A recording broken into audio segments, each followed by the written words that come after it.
Section 1. You will hear a telephone conversation between a woman and a police officer. First, look at questions 1 to 5. For each of the questions, 4 alternatives are given. Decide which of the alternatives, A, B, C, or D, best fits what you hear on the tape and circle the appropriate letter.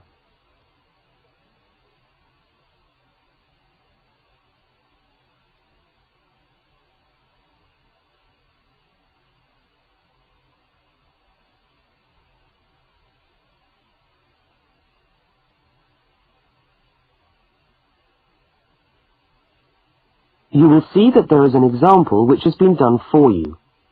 On this occasion only, the conversation relating to the example will be played first.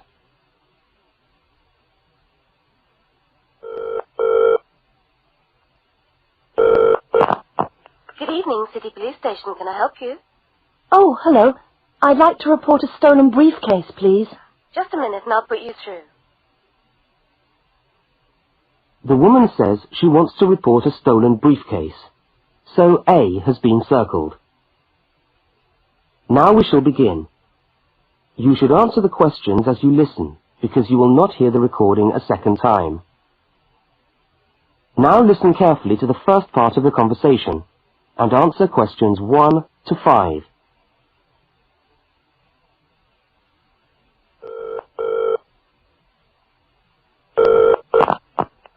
Good evening, City Police Station. Can I help you? Oh, hello. I'd like to report a stolen briefcase, please. Just a minute and I'll put you through. Lost property, can I help you? Oh, yes. I've had my briefcase stolen. Okay, I'll take some details. Tell me what it looks like, first of all. Well, it's a soft leather one, you know, not a heavy box type like a man's. And how does it close? It's got buckles at the front, 2 of them. They're gold-plated ones. Fine. Was it locked? No, I'm afraid not. Never mind. Any distinguishing features? Pardon? Any marks or badges on it that make it stand out? Only the brand name. And where's that? It's on the back, at the bottom in the left-hand corner. It's saggy. Oh, and there's a scratch. It's quite bad, but small, directly above the brand name. I did it recently, putting it on my bike. I've got that. So, what did you have inside the briefcase? Well, all my papers from college. It's so frustrating, but thank goodness for computers. I haven't lost them completely. Yes, you're lucky. I had my wallet in my pocket, so I didn't lose that. But there were also my pens, which I got for my birthday, and a novel I was planning to read on the train. Right. Where exactly did you lose the briefcase? Well, I couldn't believe it. I was standing on the platform. It was right next to me. You were holding it? I'd just put it down on the floor, but I could almost feel it beside me.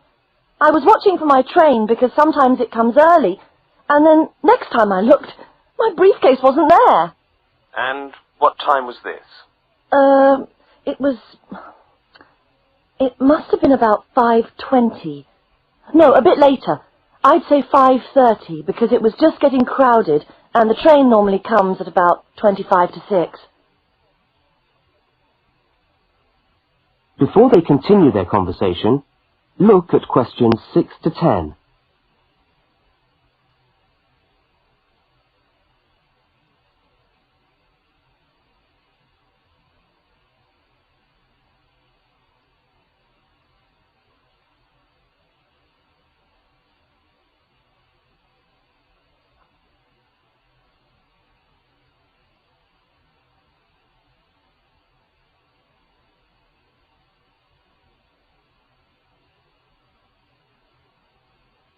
As you listen to the rest of the conversation, complete the form by filling in the numbered spaces 6 to 10.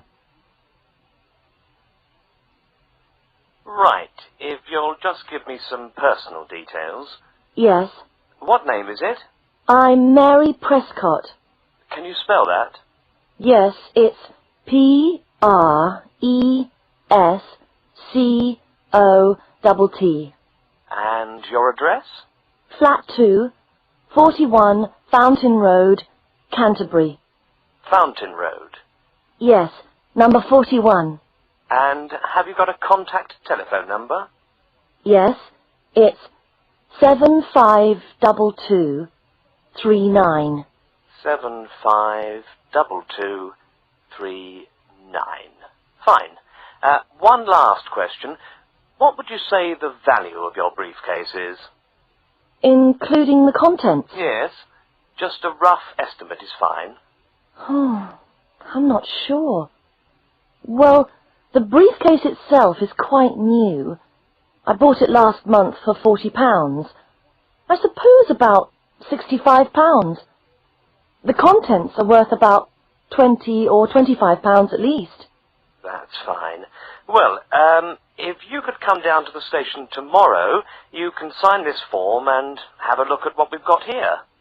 Okay, thanks. Bye. Goodbye.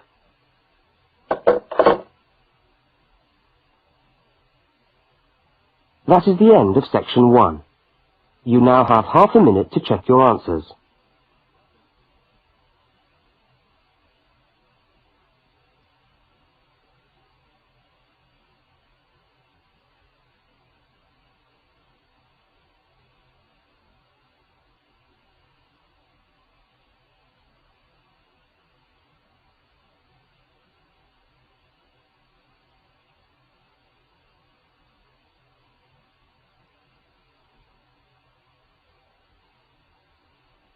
Now turn to section 2.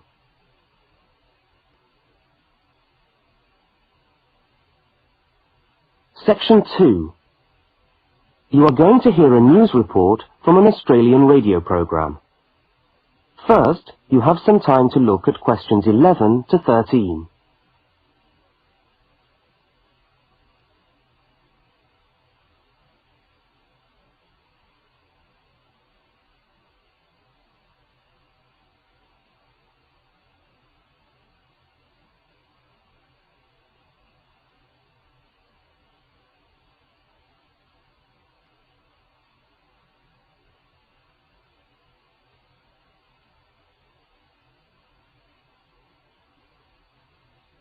Now listen to the news headlines and tick the 3 other items which are mentioned.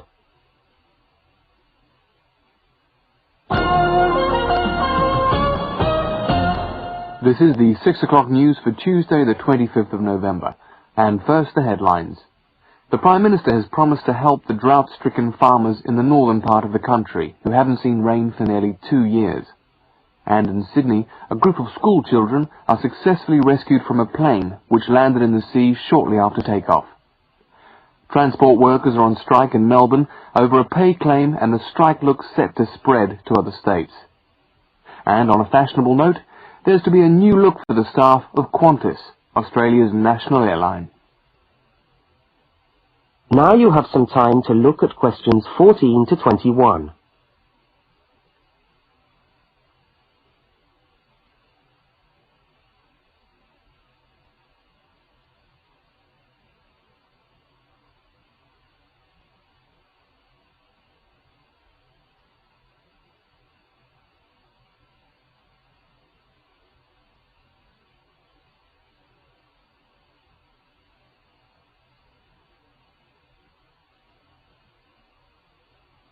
As you listen to the rest of the news, complete the notes in the spaces provided. The Prime Minister has pledged today that he will make $250 million available to help the drought-stricken farmers who have not seen rain for years get through the next 5 years. Money that was to have been spent on the restructuring of Sydney's road system has been reallocated to what the Prime Minister described as a more worthy cause. Farmers are to receive financial assistance to help see them through the worst drought in over 50 years. Many farmers feel that while the money is welcome, it has come too late to save them and their farms from financial ruin, and are angry that the government did not act sooner.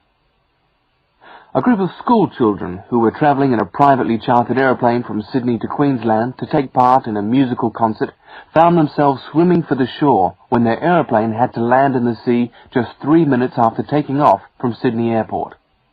The pilot managed to bring the aircraft and its 50 passengers down safely in the calm waters of Botany Bay, where boats and pleasure craft were able to come to the rescue of the boys. The fact that it was a weekend meant that there were hundreds of boats in the bay enjoying the good weather, and this undoubtedly helped the rescue operation. "We owe our lives to the skill of the pilot," said one of the boys, but the pilot replied modestly that it was all part of a day's work. However, all their musical instruments were lost, and they never got to play at the concert. That is the end of section 2. You now have half a minute to check your answers.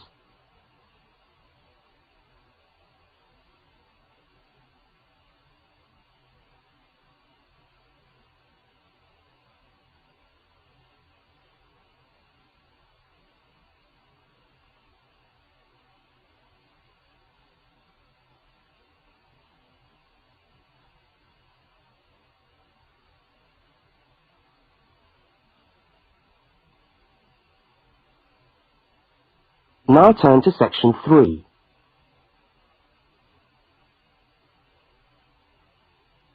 Section 3. In this section, you will hear a conversation between a university student and a university lecturer. Look at questions 22 to 25. For each of the questions, 4 alternatives are given. Decide which of the alternatives best fits what you hear on the tape and circle the appropriate letter.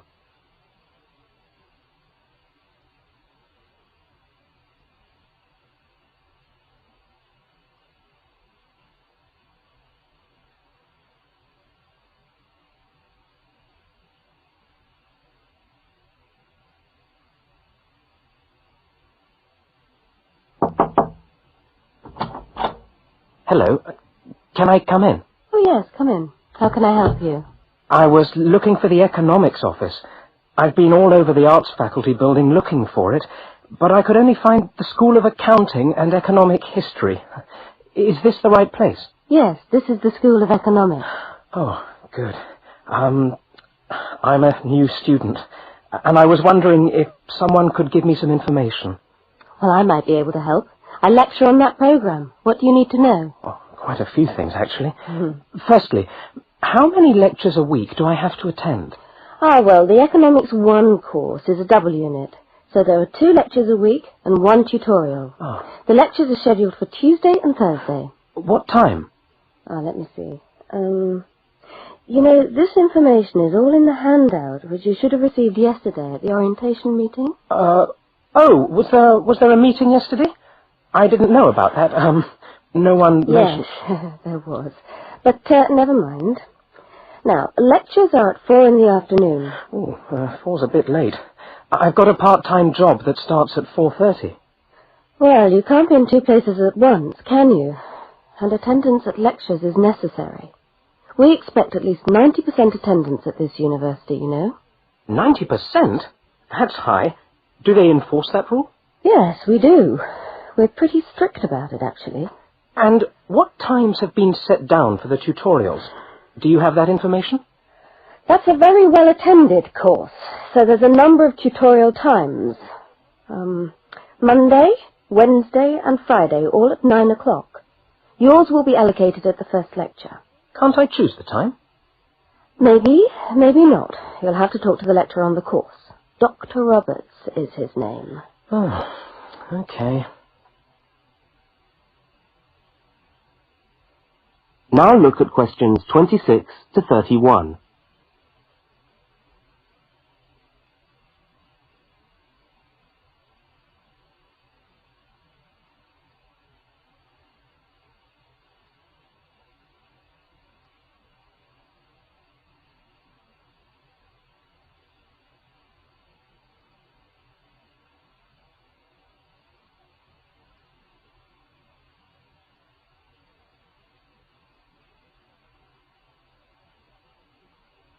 As the conversation continues, complete the notes in the spaces provided.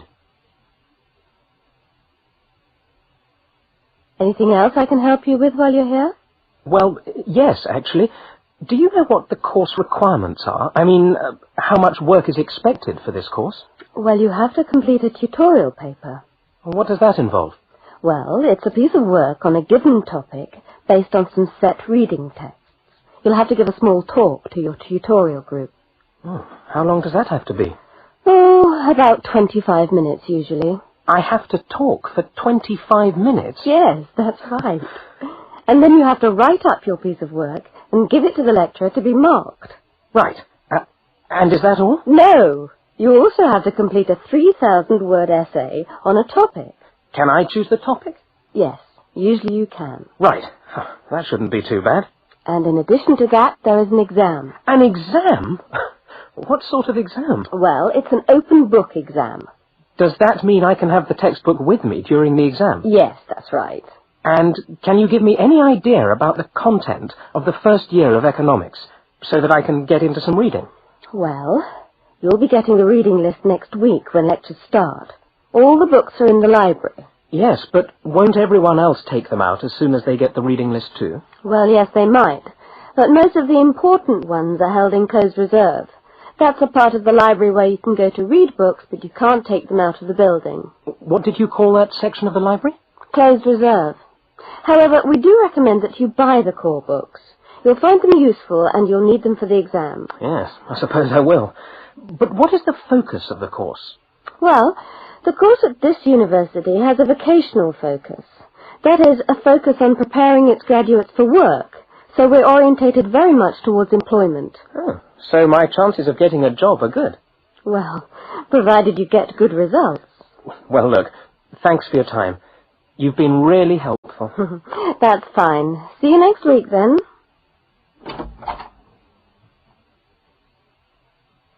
That is the end of section 3. You now have half a minute to check your answers.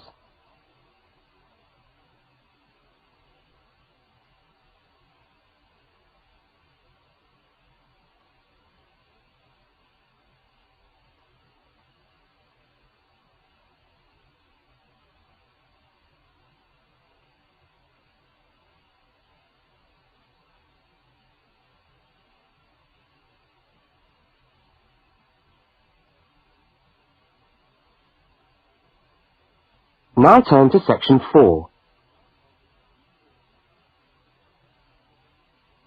Section 4. You will hear a talk given by a university lecturer about the structure of the university. First, look at questions 32 to 36.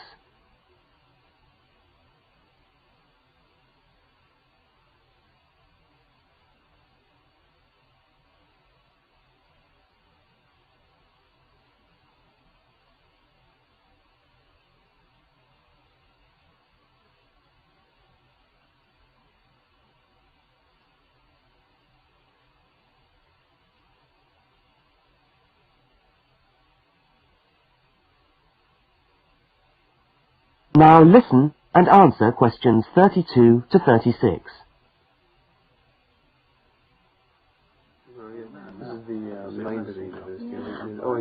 Good morning, and welcome to the University of Westlands.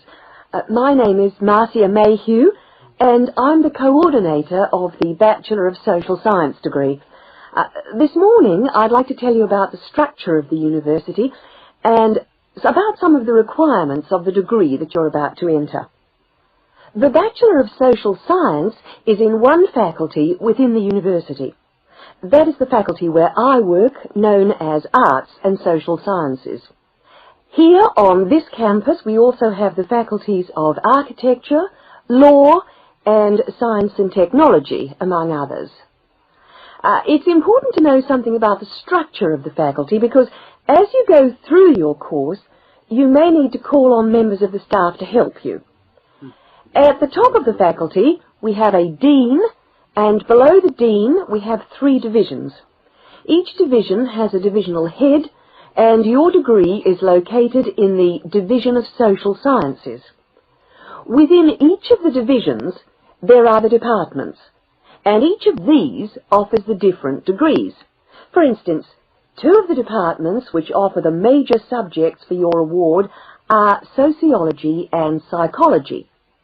Each has a departmental head, but for practical purposes, the people you are going to see the most of are myself as coordinator of the social sciences degree, and the actual lecturers who are teaching the subjects that you are taking. For instance, in the first semester, you'll be doing 4 subjects: psychology, sociology, history, and economics. If you have any problems or difficulties, not that I'm anticipating you will, but you never know, then you should go and see your lecturers. For instance, you may find that you can't meet a deadline for an essay, or perhaps you're having problems with attendance. These seem to be the 2 most common problems that students face.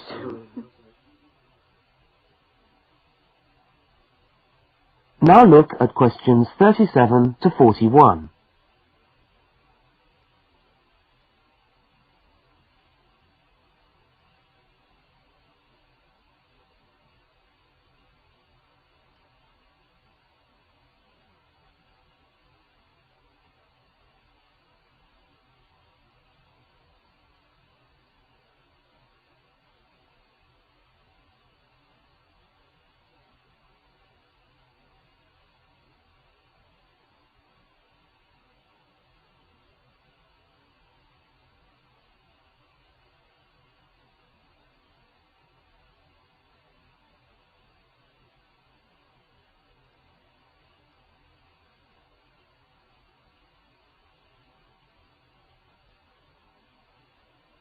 As you listen to the rest of the talk, answer the questions 37 to 41. If your lecturers are unavailable, you can always come and see me in my office. I'm available on Wednesday and Thursday mornings and on Friday afternoons. Outside these hours, perhaps you could ring the secretary and make an appointment. Now, you'll note that all of the subjects which you undertake in the first year are composed of lectures and tutorials. A lecture is about an hour long, and a tutorial usually runs for about 2 hours. A lecture is rather like what I'm doing now, where one person will talk to all of you together on a subject. Now, we do ask you to try to attend the lectures. A tutorial is perhaps where most of the learning occurs at a university.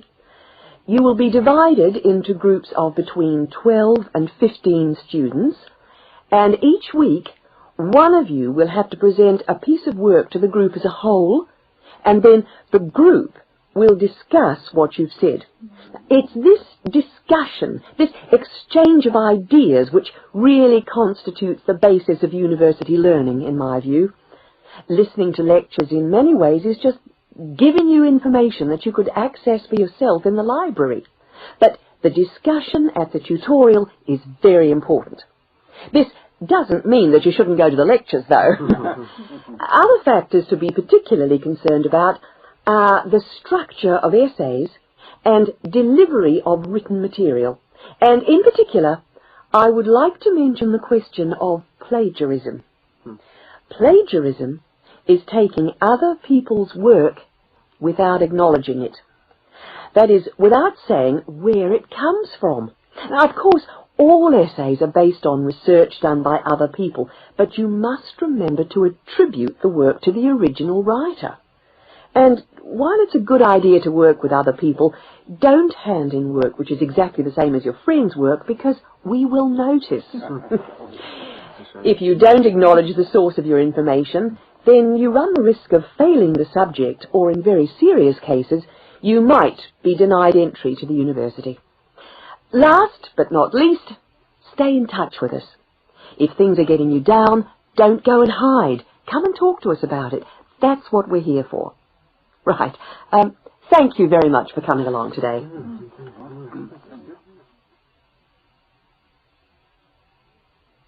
That is the end of section 4. You now have half a minute to check your answers.